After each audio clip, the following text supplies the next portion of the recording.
Some Nigerians are wondering why churches and mosques are not subjected to taxation.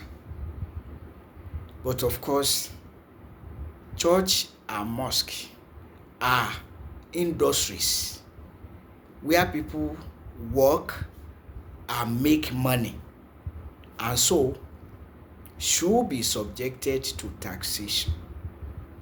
And in societies where everything is considered,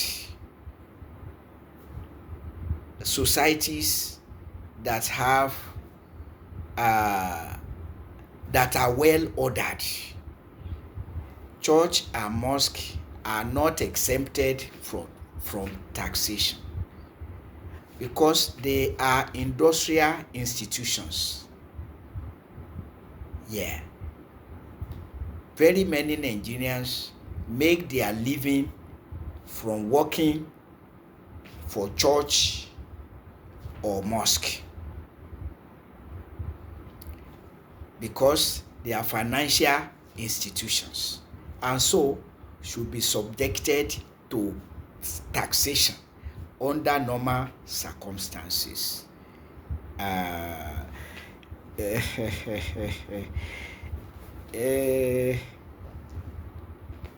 Beyond that, church and mosque are in society and benefiting from the society, security wise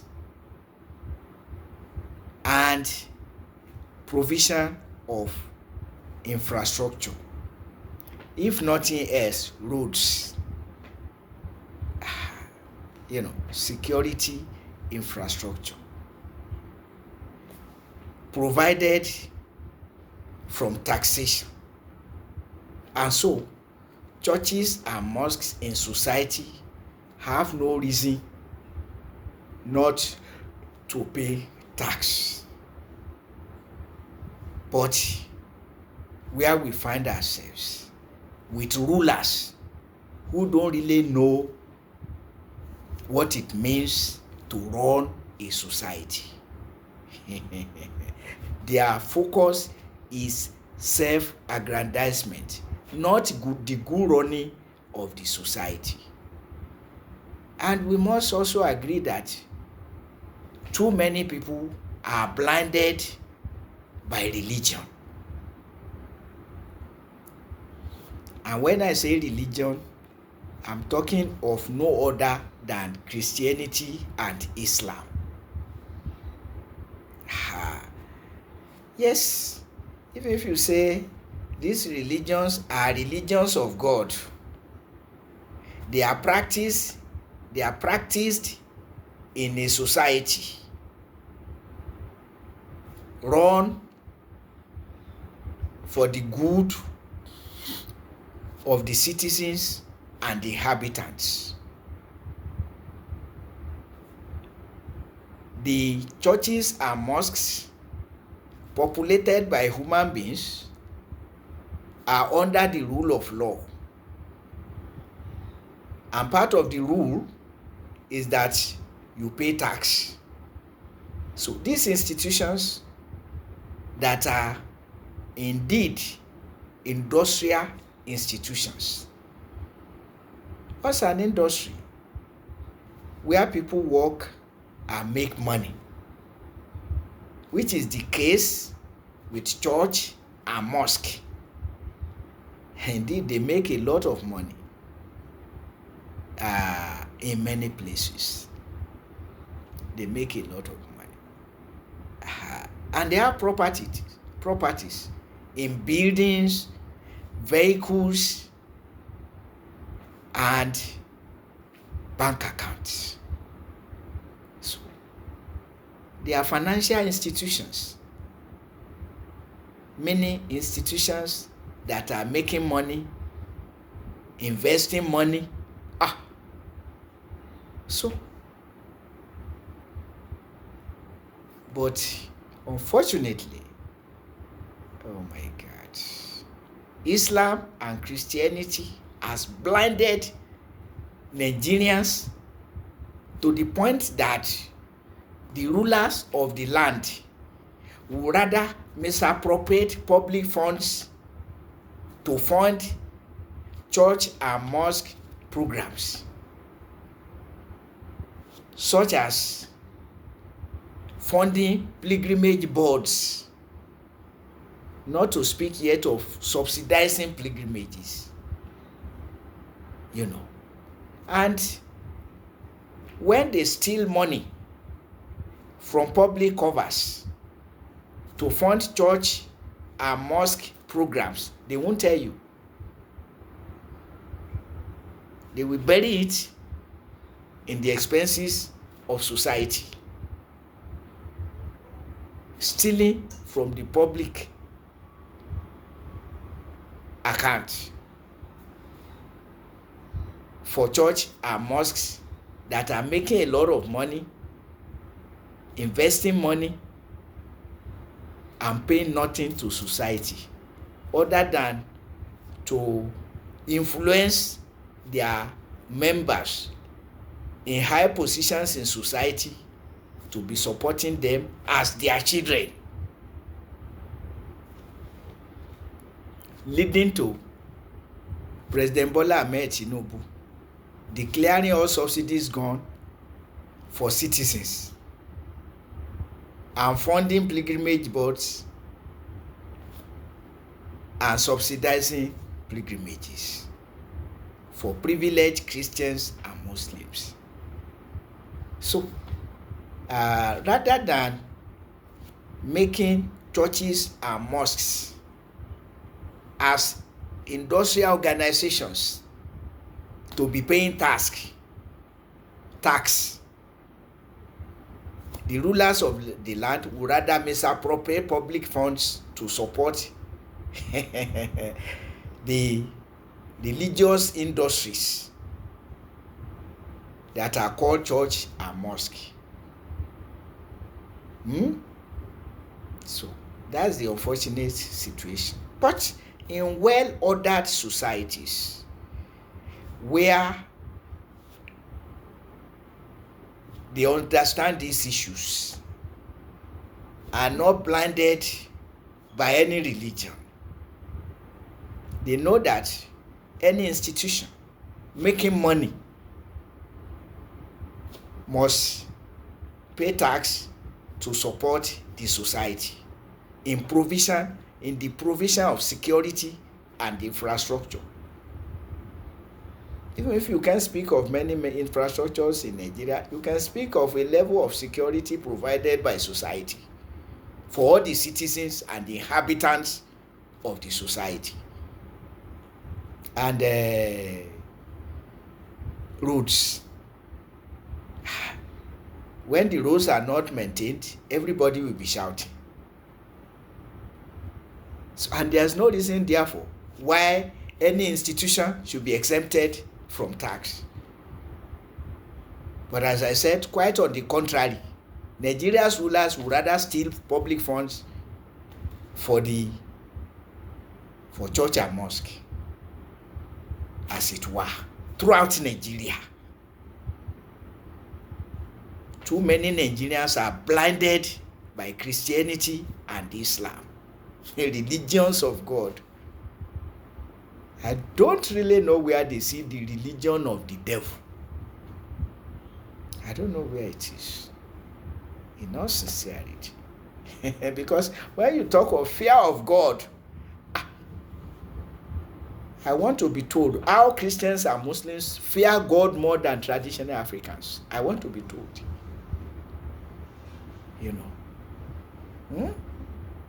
But religion has occupied too much space in the brains of too many Nigerians. And the rulers are not exempted. Yet, Nigeria's constitution expressly prohibits state religion, while Nigeria's rulers are imposing Islam and Christianity on Nigeria. And now a jihadist war is imposed on Nigeria.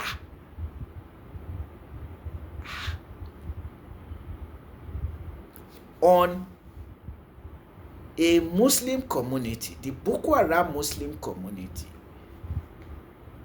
talking the truth that Western education is used to perpetrate haram, which I don't know anybody in the right mind can deny. All the corruption, claiming of fuel subsidy where none exists, and amending the constitution of a union by the leadership to be extorting money from the society. Things like that. Haram. Boko Haram. So, at any rate, there's nothing stopping church and mosque as industries where people work and make money to be exempted from paying tax. It's not done in orderly societies where they know the meaning of industries as a place of work and making money. I don't know how many industries are as rich as church and mosque in many towns and villages.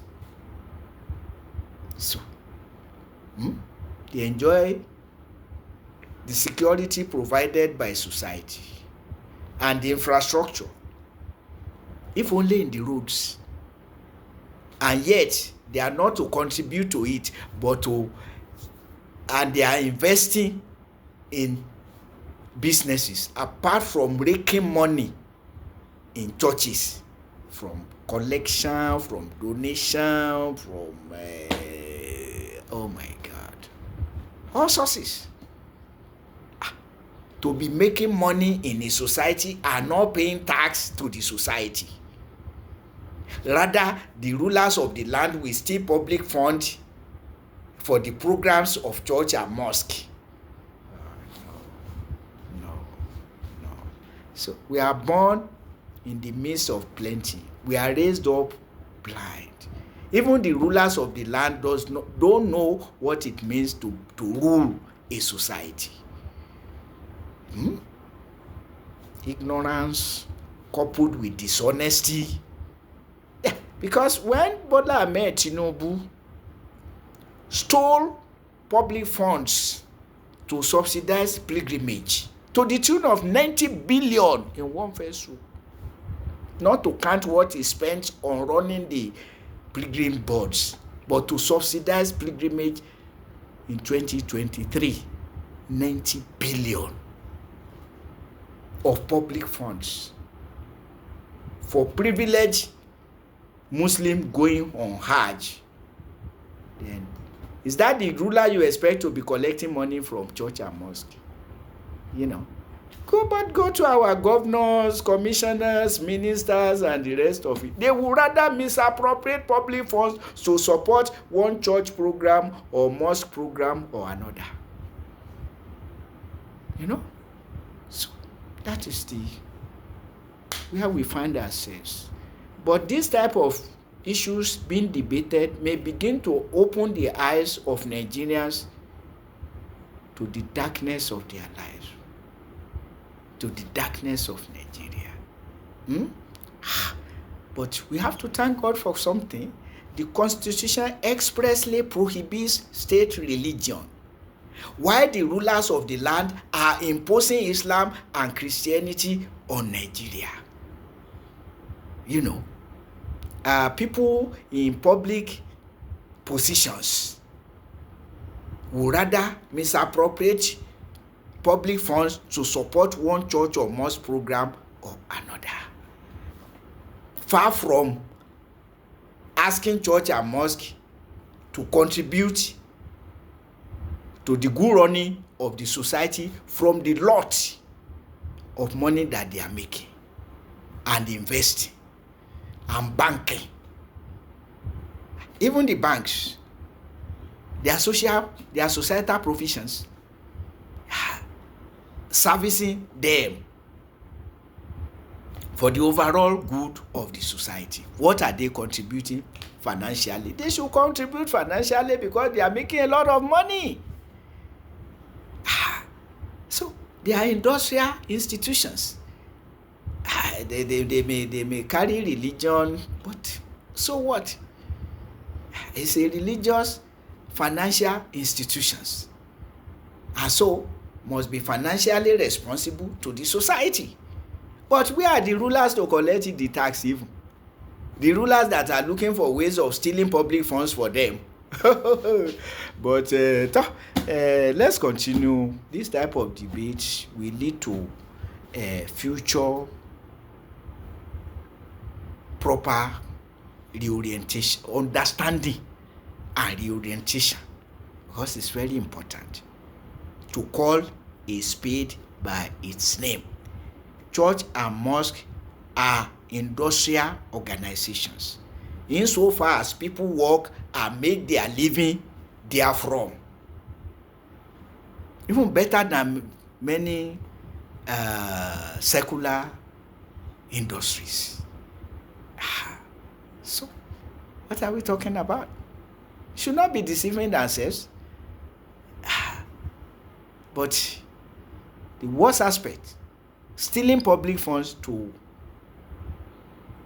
support institutions that are making the people through collections, through levies, donations, and so thriving in the society and contributing nothing to the society from the lot of money that you are making is ungodly. It's ungodly. It's selfishness. You build your earthly kingdom and contributing nothing to the society in which you are thriving. No. It's a sin against humanity. And sin against humanity is sin against God.